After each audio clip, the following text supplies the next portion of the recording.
Il est l'heure du journal sur la télévision togolaise. Madame, Monsieur, bonsoir. Et voici les titres de cette édition. Le Togo bénéficiera de l'expertise de l'ONU Habitat pour améliorer le cadre de vie des populations sur une durée de 5 années. Un mémorandum d'entente a été signé à cet effet cet après-midi à Lomé. Et puis, c'est toujours le flou sur la situation qui prévaut au Zimbabwe. Aux dernières nouvelles, Robert Mugabe serait sous surveillance à la présidence à Harare pendant que sa femme Grace se serait réfugiée en Namibie. Le point dans cette édition.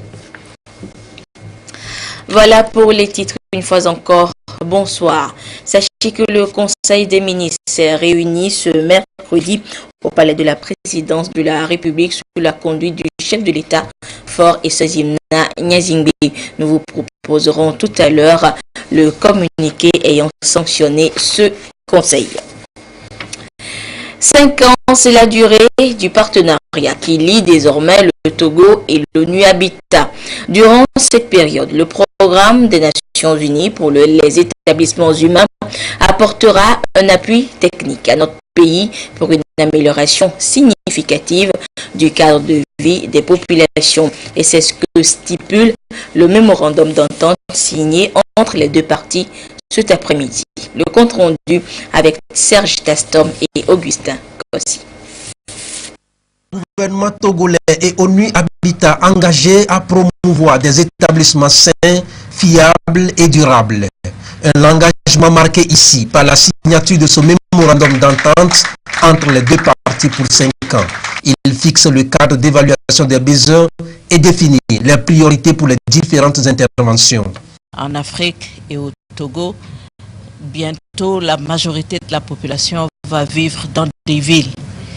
Comment préparer cette évolution?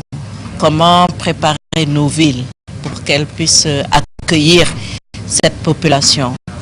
Offrir des opportunités d'emploi, offrir des logements décents, offrir un environnement sain. Donc tout cela est au cœur de cette problématique. UN Habitat et le ministère ont pu arriver même au-delà du mémorandum à s'entendre sur une feuille de route avec des actions très précises qui vont permettre à UN Habitat de mobiliser l'expertise dont elle dispose. That agenda, il y a entre autres le besoin de renforcement de capacité, mais il faut améliorer ce qui est les capacités existantes et créer donc les conditions propices pour que face aux nouveaux enjeux actuels que nous avons et au contexte global qui a évolué, que les capacités actuelles puissent être à même de répondre donc à ces enjeux et à créer donc les conditions viables. Il faut en amont développer le processus de planification spatiale intégrée pour avoir donc une urbanisation mieux ordonnée, mieux planifiée et donc qui va générer une approche qualitative de l'accès au cadre de vie. ONU Habitat va accompagner le gouvernement à mieux formuler donc les stratégies de mobilisation de ressources, à développer les projets bancables, à soumettre aux institutions comme la Banque mondiale, la Banque africaine de développement, voire les banques commerciales qui sont sur place. C'est donc une étape importante en matière d'amélioration du cadre de vie des populations et de l'assainissement qui vient d'être franchi. Un partenariat entre le Togo et ONU Habitat qui intervient juste un an après la conférence Habitat 3 des chefs d'État et de gouvernement qui a adopté le nouvel agenda de développement urbain durable pour les 20 prochaines années. Le mémorandum d'entente définit les domaines de coopération ainsi que les conditions générales régissant cette coopération. La signature de ce mémorandum entre le gouvernement togolais et l'ONU Habitat est une première pour le ministère. C'est là un symbole fort.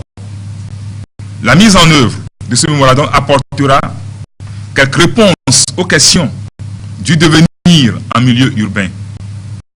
En réalité, il s'agit pour l'essentiel d'un ensemble d'intentions de coopération dont la mise en œuvre permettra d'atteindre les objectifs du nouvel agenda de développement urbain durable adoptées par les chefs d'État et de gouvernement à Quito.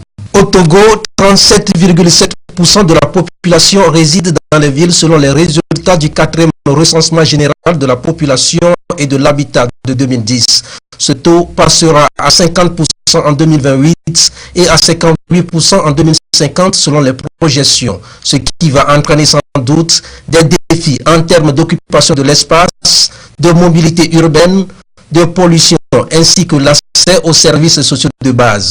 Cet engagement trace donc une nouvelle voie face à l'urbanisation pour l'établissement d'un cadre de vie respectueux de l'environnement. Toujours dans l'actualité, le Comité national du programme hydrologique international a tenu à Atakpamé une rencontre régionale à l'endroit des acteurs intervenant dans le circuit d'alimentation des ressources en eau. Ils ont échangé sur les problèmes qui minent ce secteur en matière de pollution dans la perspective d'orienter la gestion de cette denrée. La rencontre a également pour but de sensibiliser les acteurs à s'investir pour contribuer à une meilleure protection et à une gestion des ressources en vue du bien-être des populations à la base. Des précisions avec Silver Abdou depuis Atakpamé. Une pompe à motricité humaine pour satisfaire les besoins des populations en eau potable. La gestion du cycle et des circuits d'alimentation de ces ressources en eau reste donc le leitmotiv du Comité national du programme hydrologique international qui, à travers cette rencontre régionale, veut faire l'état des lieux des problèmes de pollution des ressources en eau de la région, sensibiliser les acteurs sur les bonnes pratiques de protection, de conservation et de gestion de cette denrée au Togo. Il s'agira spécialement de traiter les questions de pollution de l'eau, de la bonne qualité de l'eau, de la bonne gouvernance de l'eau. Spécialement, nous allons échanger avec les acteurs, spécifiquement les industriels, les ménages, et puis éventuellement les ONG et les autorités auprès desquelles nous allons faire aussi du lobbying pour qu'ils prennent à cœur les problèmes liés à la bonne gouvernance et la bonne gestion des ressources en eau dans la région. L'objectif poursuivi est de fournir des connaissances scientifiques, des formations techniques et des conseils devant permettre aux acteurs à même de bien gérer ces ressources efficacement et dans le respect du système environnemental. Les nouveaux membres de la CENI et leurs collaborateurs sont en une session de formation depuis ce matin à Pélimé. Ils vont se familiariser avec les tests juridiques qui régissent l'institution et cerner le contexte général des consultations électorales et référendaires. Et tout ceci pour leur permettre de remplir leur mission première, l'organisation des prochaines élections au Togo. Lucas. L'organisation et la supervision des élections libres et transparentes, une tâche qui incombe à la Commission électorale nationale indépendante CENI, conformément aux dispositions du cadre juridique et institutionnel en vigueur au Togo. Conscients de la délicatesse de cette mission, les membres de l'institution nommés par l'Assemblée nationale en octobre 2017 et leurs collaborateurs s'imprègnent de leurs attributs et du contexte général des consultations électorales plus référendaires. Ceci leur permettra de mieux faire face aux défis électoraux à venir dans le pays. Les défis qui attendent non seulement les organisateurs des élections, mais le peuple togolais, ces défis sont très importants. Et pour amoindrir les chocs, il faut que les organisateurs soient au même diapason que le peuple, en faisant en sorte que ce qui apparaît simplement technique à la disposition des hommes soit accessible pour tout le monde, crédible pour tout le monde.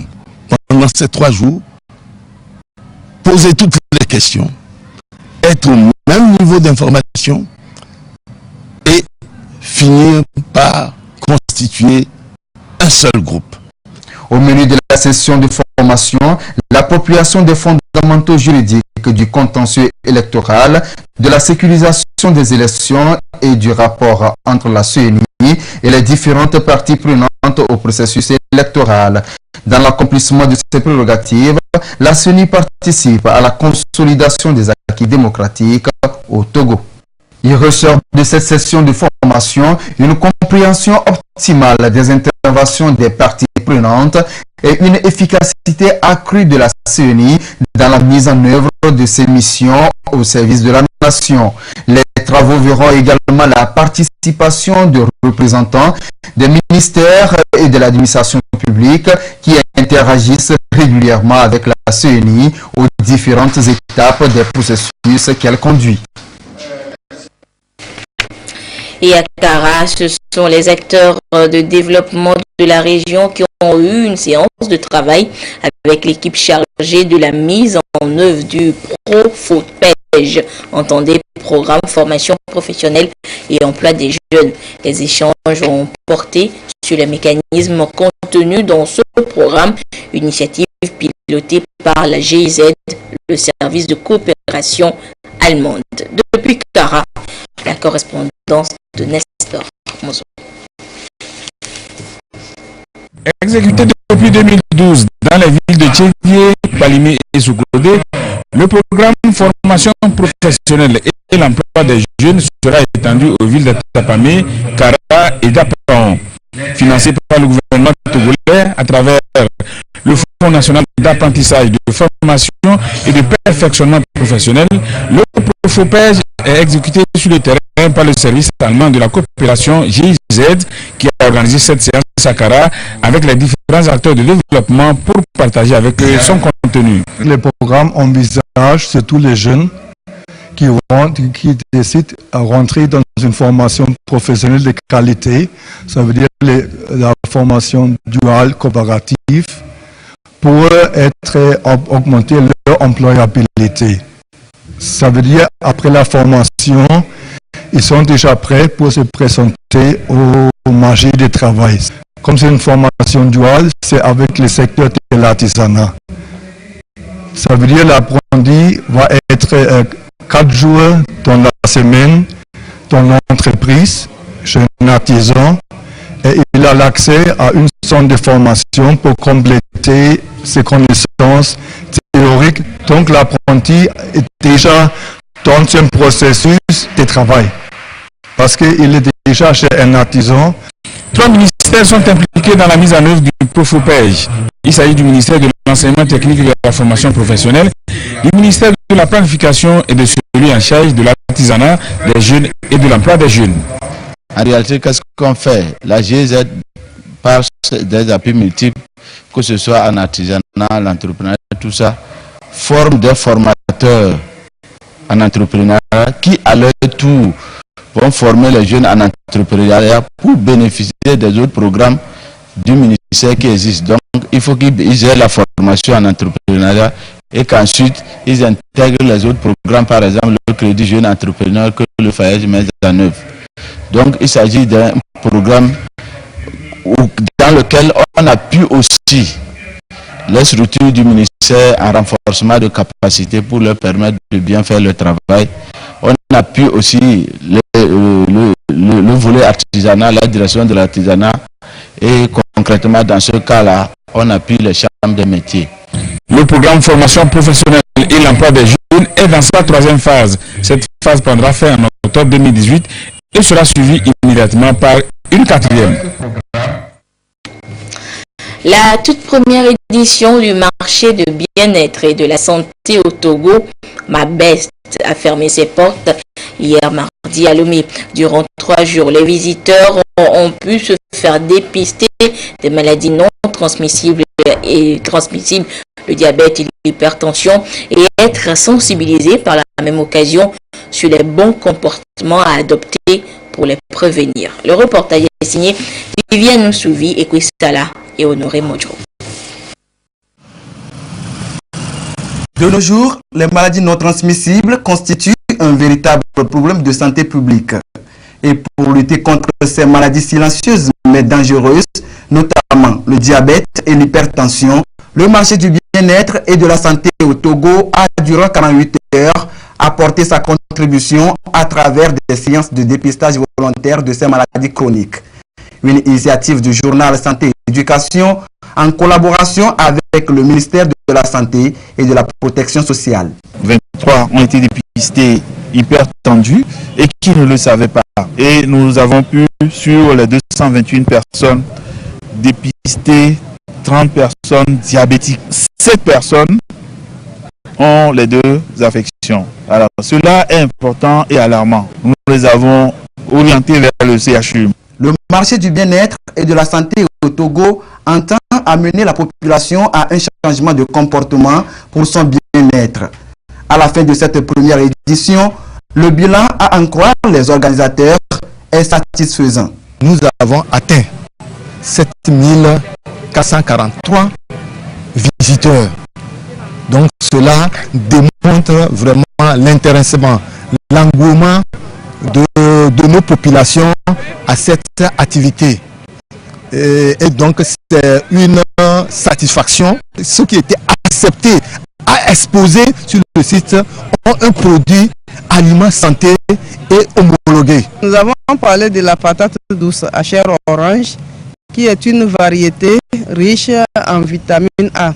Il y a la carotte, il y a de l'huile rouge, il y a le fruit du rognier, et puis il y a les légumes verts foncés qui sont aussi des sources de la vitamine A que le consommateur doit absolument avoir dans son plat. L'initiative a également permis de sensibiliser la population sur la consommation des aliments bio et leur apport nutritif dans le traitement et la prévention du diabète et de l'hypertension. L'Union africaine condamne ce qui apparaît comme un coup d'État et exige le respect de l'ordre constitutionnel au Zimbabwe. Une réaction qui fait suite à l'intervention de l'armée. Et même si cette armée affirme que ce n'est pas un coup d'État, l'inquiétude grandit dans le pays au moment où Robert Mugabe serait assigné à résidence surveillée à Harare, pendant que sa femme Grace se serait réfugiée en Namibie. Le point dans le reportage qui suit. Ces véhicules blindés et ces soldats qui patrouillent de la capitale Harare nourrissent les rumeurs d'un coup d'état militaire. Depuis plusieurs heures, ils ont pris le contrôle de plusieurs bâtiments officiels et de la télévision publique. Des rumeurs balayées d'un revers de la main. Mais Robert Mugabe et sa famille sont sains et saufs et leur sécurité garantie. Nous ciblons uniquement les criminels qui, autour de lui, commettent des crimes qui causent une économie sociale pour les traduire devant la justice. Il ne s'agit pas d'une prise de pouvoir militaire du gouvernement. Mais depuis cette prise de parole, on n'est toujours sans nouvelles du dirigeant du Zimbabwe. Selon la présidence sud-africaine, Robert Mugabe aurait affirmé au téléphone à Jacob Zuma qu'il était détenu à son domicile par l'armée, mais qu'il est... J'espère que la force de défense ne bougera pas et ne fera pas plus qu'elle pourra respecter la constitution du Zimbabwe. Parce que nous sommes maintenant en contact avec eux et avec le président. Ce coup de force de l'armée intervient en pleine crise. Le clan Mugabe est le chef de l'armée. À l'origine, l'éviction du vice-président Emerson Mnangagwa, longtemps pressenti comme le successeur de Robert Mugabe. Suite à ce décès, les militaires avaient promis d'intervenir pour mettre fin à ce qu'ils qualifient de purge du parti présidentiel. Toutes nos excuses pour la mauvaise qualité sonore de ce reportage. Et sachez également que plus de 150 ministres et responsables gouvernementaux du monde se succèdent depuis ce matin à la tribune de la 23e conférence de l'ONU sur le climat COP23 à Bonn en Allemagne. Ils tenteront de redonner un élan au combat climatique.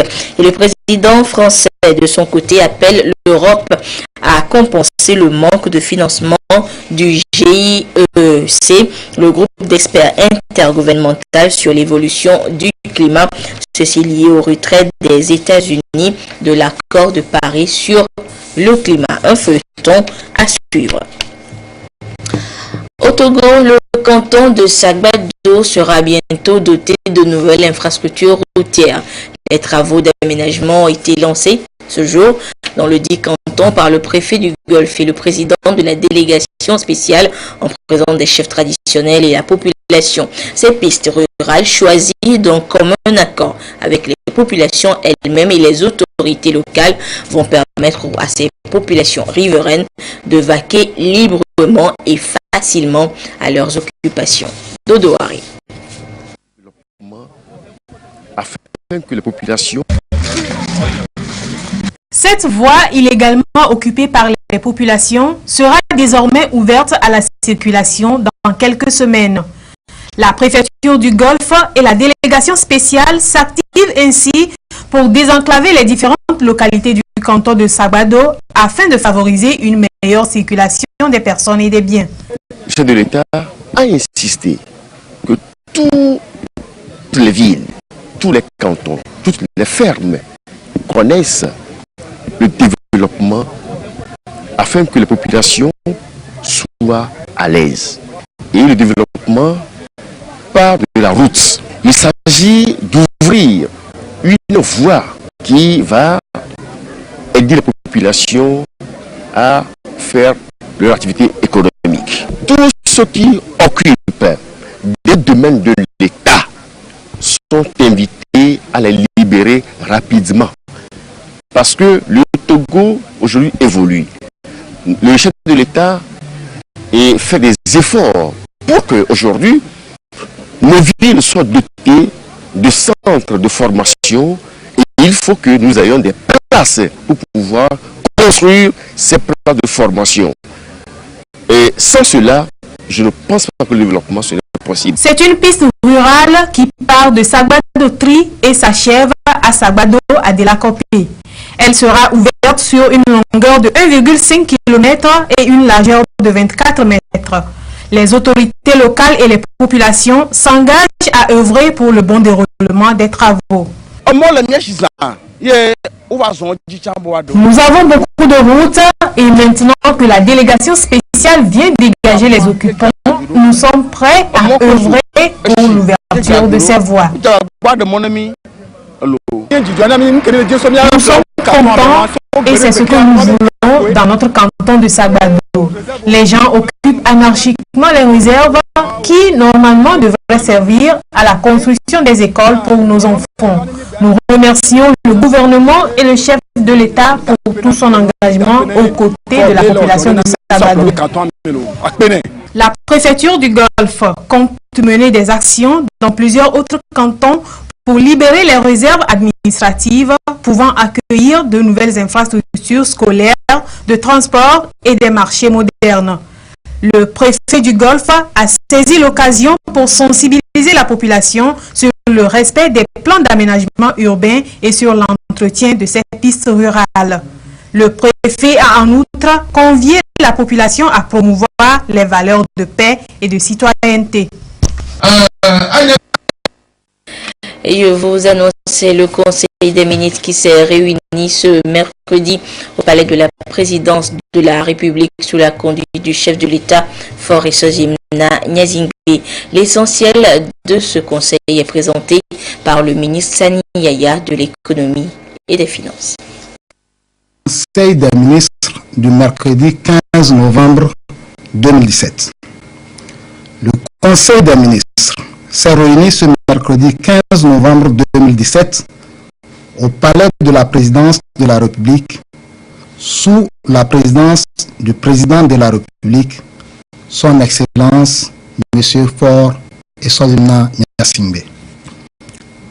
Au cours de sa séance, le Conseil a examiné et adopté un projet de loi, un projet de décret et écouté des divers. Au titre du projet de loi, l'adoption de la loi numéro 2017-008 du 29 juin 2017 portant création de nouvelles communes dans notre pays rend la relecture de la loi numéro 2007-011 du 13 mars 2017 portant décentralisation et liberté locale obligatoire au regard de l'option de la communalisation intégrale du pays, des critères ayant conduit à la définition de ces communes, notamment la constitution de communes par le regroupement de cantons, de la nécessité d'un bon transfert de compétences afin de rendre la décentralisation efficace, de la prise en compte de nouveaux développements en termes de mandat des élus locaux. L'intégration de tous ces aspects conduit aux modifications qui portent notamment sur le nombre de conseillers par commune, par préfecture et par région. L'introduction de l'intercommunalité comme mode de coopération obligatoire entre les communes d'une même préfecture, de même que pour les communes du Grand Lomé composées des préfectures d'Agonivé et de Golfe. La composition de son organe délibérant et la présidence de son exécutif. La nouvelle répartition des compétences entre compétences propres, compétences partagées et compétences transférées. La limitation des mandats des élus locaux à 2 au maximum. L'introduction d'une possibilité de création de districts, notamment dans le Grand Lomé, qui remplacera le statut particulier de la ville de Lomé. La prise en compte des nouvelles dispositions relatives à l'organisation financière des collectivités locales.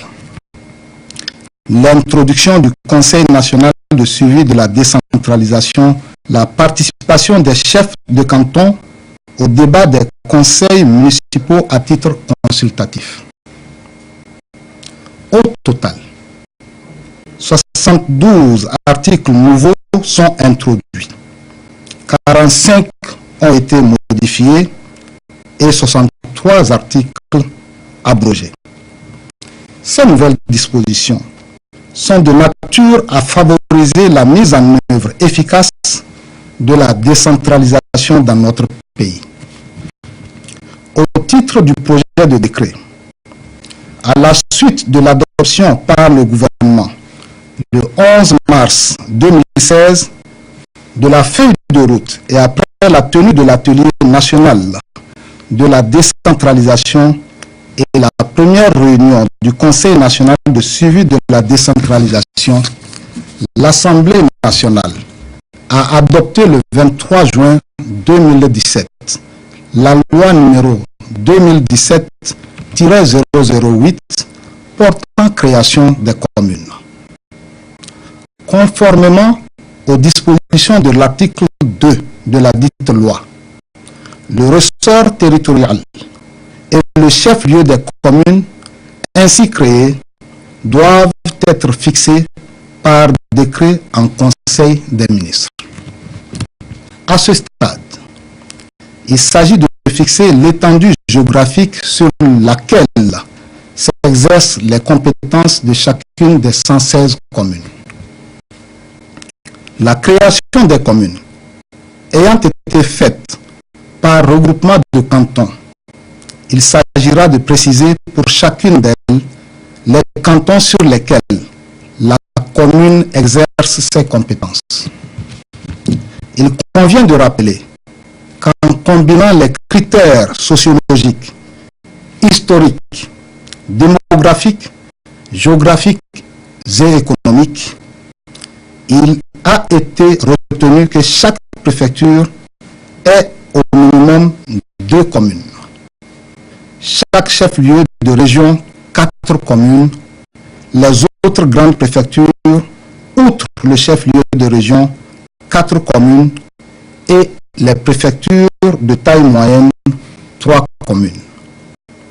Dans les préfectures d'Agoy-Nivé et de Golfe, chaque canton a été érigé en commune, à l'exception du canton de Baie, qui obtient 3 communes, pour tenir compte de son étendue. Il en ressort une moyenne nationale d'environ 3 cantons par commune. En ce qui concerne le chef-lieu de ces communes, il convient de signaler que les communes comprennent les chefs-lieux de préfecture. En ce qui concerne le chef-lieu de ces communes, il convient de signaler que les communes comprenant les chefs-lieux de préfecture gardent comme chef-lieu celui de la préfecture. Les communes ne couvrant qu'un seul canton gardent le chef-lieu de ce canton comme chef-lieu. Les 3 communes de Baie sont placées en 3 zones dénommées Baie-Est, chef-lieu Baie, Baie-Centre, chef-lieu Edjiranawe et Baie-Ouest, chef-lieu Doumassessé. Les chefs-lieux des communes restantes sont proposés en tenant compte des aspects économiques, géographiques et sociologiques.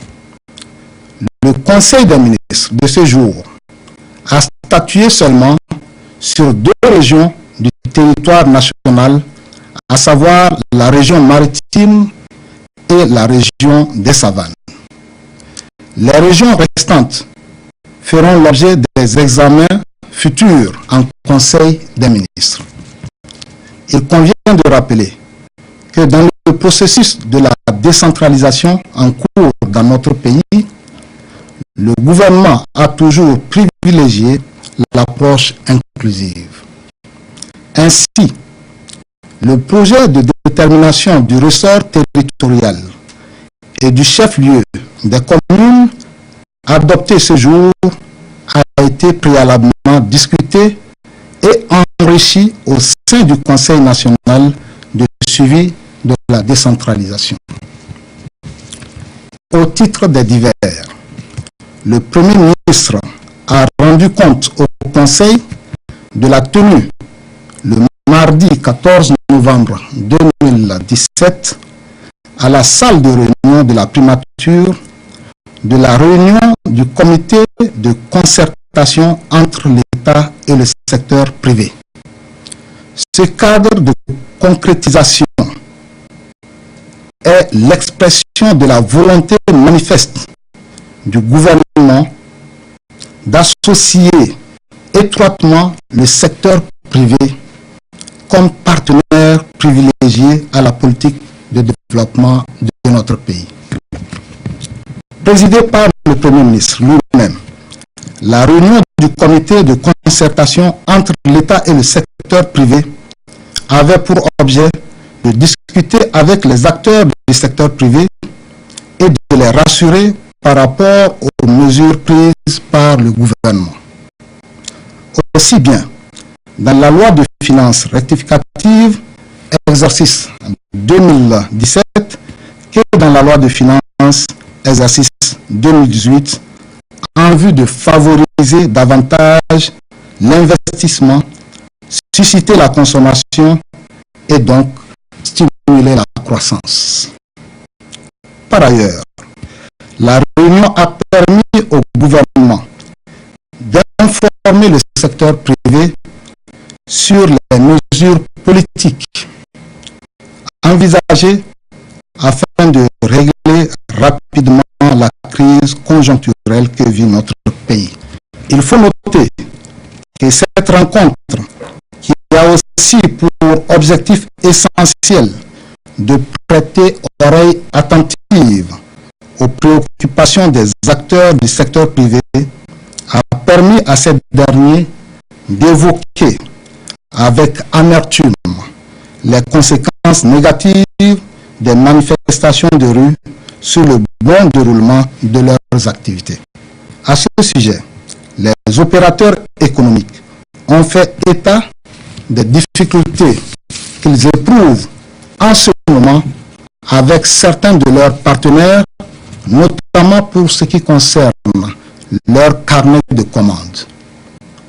Ils n'ont pas manqué de souligner l'incidence de cette situation sur l'emploi et sur l'économie nationale.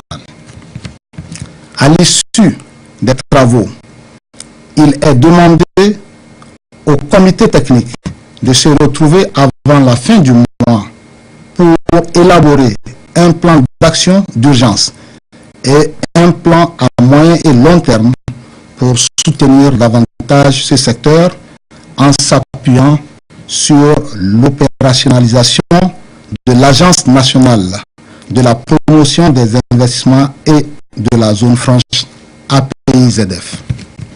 Toujours dans les divers, le ministre de l'Agriculture, de l'Élevage et de l'Hydraulique a rendu compte au Conseil du lancement prochain de la ferme agricole égypto-togolaise à la Matessi, dans la préfecture de Tchaoudjo. Cette ferme a pour spécificité la promotion de la culture du blé en plus du riz et du maïs. Le Conseil encourage cette initiative et salue les bonnes relations de coopération qui existent si heureusement entre le Togo et la République arabe d'Égypte. Fait à Lomé le 15 novembre 2017, le Conseil des ministres. Les forces de l'ordre et de sécurité ont réussi à mettre la main sur un présumé braqueur dont le nom est cité dans plusieurs plaintes de victimes. Il a été appréhendé non sans difficulté ce jour. Les faits avec Ekwi Sala. Une enquête ouverte suite à plusieurs plaintes pour vol à main armée. Le nommé Amenyona est souvent cité dans presque tous les cas comme chef de file du réseau de braqueurs opérant avec armes et machettes. Une descente de la police ce jour aux environs de 13 h dans la localité de Katanga où il loge aux fins de son interpellation. L'homme certainement alerté par le voisinage de la présence du groupe d'intervention de la police nationale. Toutes nos excuses pour cet élément, toutes nos excuses pour les images choquantes. Nous reviendrons sur cette arrestation dans nos prochaines éditions. Dans le cadre de la reprise des activités de pêche sur le lac Nangbeto, le ministre en charge de l'agriculture et de l'élevage informe les acteurs de la pêche et les usagers du lac de Nangbeto que la pêche est ouverte sur le dit lac à compter de ce 15 novembre 2017. L'usage des engins et pratiques de pêche suivants sont interdits. Filet maillant ou épervier de maille inférieure à 2 doigts et demi. Scène de rivage. Nas de moins de 3 doigts. Bambou. Acadia, atidja. Barré. Utilisation de produits toxiques. Palangre non appâtée. À cet effet, le ministre rappelle que l'exercice des activités de pêche sur le dit lac est subordonné à l'obtention d'un permis de pêche délivré par la Direction régionale de l'agriculture, de l'élevage et de l'hydraulique des plateaux. C'est un communiqué du ministre en charge de l'agriculture. Je vous amène maintenant à la découverte de Yaovi Atobian, un jeune Togolais trentenaire. Il a quitté très tôt l'école et s'est adonné au travail du batik. Il confectionne les pagnes et t-shirts teintés, puis autres articles artisanaux. Aujourd'hui maître de son art, il a ouvert son atelier dans le canton de la Samé-Alomé où il exerce son métier. Allons à la découverte de ce jeune qui a choisi entreprendre et faire de sa vie une réussite avec Serge Tastom et Lucas. L'entrepreneuriat, une option privilégiée de l'auto-emploi. Nombreux sont ces jeunes qui se prennent en charge grâce à leur propre entreprise. Et le secteur de l'artisanat regorge un taux considérable de jeunes entrepreneurs. Yaovi Atoubien s'est lancé très tôt dans le batik. Après une formation de 3 ans, il est aujourd'hui chef de son propre entreprise au village d'art Taillé. Ici, c'est atelier Ayor Batik. J'ai commencé ce travail en 2009. J'ai suivi ma formation au village artisanat de Lomé. J'ai vu que mes études, ça va pas, donc j'ai laissé l'étude. Aujourd'hui, je gagne ma vie grâce à ce métier. Dans son atelier, Yaovi fait du batik décoratif et vestimentaire. Le travail se fait avec beaucoup de doigté, finesse et avec passion. Pour faire un t-shirt en batik, on prend un t-shirt 100% coton, mais si il y a nylon dedans, ça ne prend pas couleur, quoi. Voilà le dessin que je vais faire sur le t-shirt, la carte du Togo. Donc j'ai fait la maquette déposée. Donc je mets la maquette dans le t-shirt, je fais le décalcage. Il est assisté le plus souvent par ses amis du domaine et des étudiants qui, au-delà des préoccupations estudiantines, trouvent du temps à se faire former. J'ai eu à faire mon emploi du temps personnel. Donc, du moment où je trouve un peu de temps libre, je viens ici, je passe 1 heure ou 2. Et avec le temps, j'ai eu à acquérir quelques connaissances chez mon patron. À l'aide des réseaux sociaux, après avoir réalisé quelques t-shirts, quelques tableaux, je le mets sur mes statuts et puis je partage ça dans les groupes.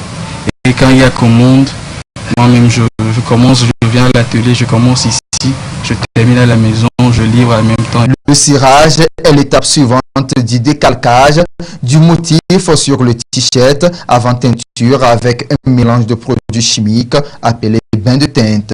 Après avoir trempé le t-shirt dans la couleur, et puis je laisse ça au moins 7 minutes. Je sors le t-shirt dans le bain et après je vais mettre ça dans l'eau chaude pour enlever la bougie. Pour un t-shirt, Yaovi passe toute une journée. Ainsi, le produit fini est obtenu après avoir débarrassé la cire de bougie du t-shirt dans de l'eau chaude. Grâce à Dieu, je vends ce que je produis parce que si tu fais du bon travail, tu auras toujours des gens derrière toi. Au bout de 2 ans, l'artiste arrive à se prendre en charge et à subvenir aux besoins de sa famille. Pour faire découvrir son travail, il donne des cours dans les écoles de la place. Mais son souci ardent reste l'accès à un financement pour élargir son champ de travail. Ce passionné du batik envisage également d'exporter ses articles made in Togo vers le marché international. Et voilà, vous connaissez un peu plus les secrets du batik. Et ainsi se referme cette édition. Merci de votre fidélité à la télévision togolaise. C'est Edem Sousoukpo qui vous retrouve à 22h30 pour la dernière édition du journal. Au revoir.